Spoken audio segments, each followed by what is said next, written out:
करवीरच्या 55 ग्रामपंचायतींचा बिगुल, आरक्षणावर ठरणार गावगाड्यांचं राजकारण।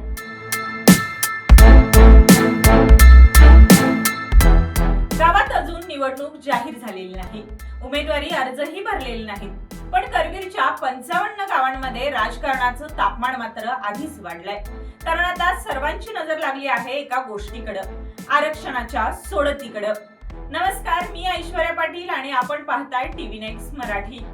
करवीर तालुक्यातील मुदत संपलेल्या 55 ग्रामपंचायतीच्या निवडणुकीचा बिगुल अखेर वाजला आहे।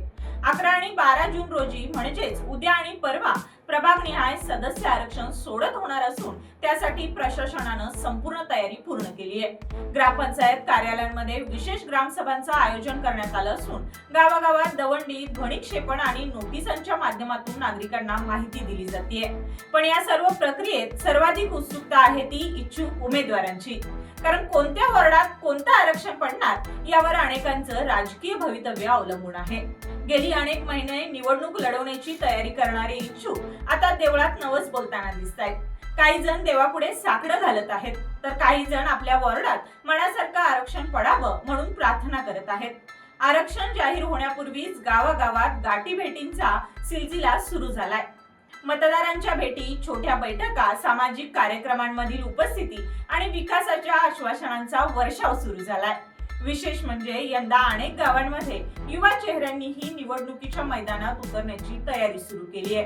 त्यामुळे पारंपरिक राजकारणासोबतच नव्या नेतृत्वाची चुरस पाहायला मिळण्याची शक्यता आहे।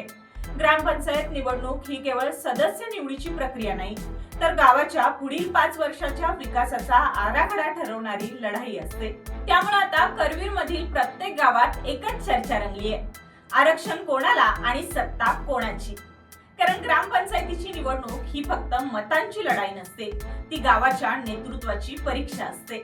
आणि करवीरच्या 55 गावांमध्ये आता आरक्षणाची चिठ्ठी उघडणार आणि त्या क्षणी अनेकांच्या राजकीय स्वप्नांचं भविष्य ठरणार। पाहत रहा टीव्ही नेक्स्ट मराठी।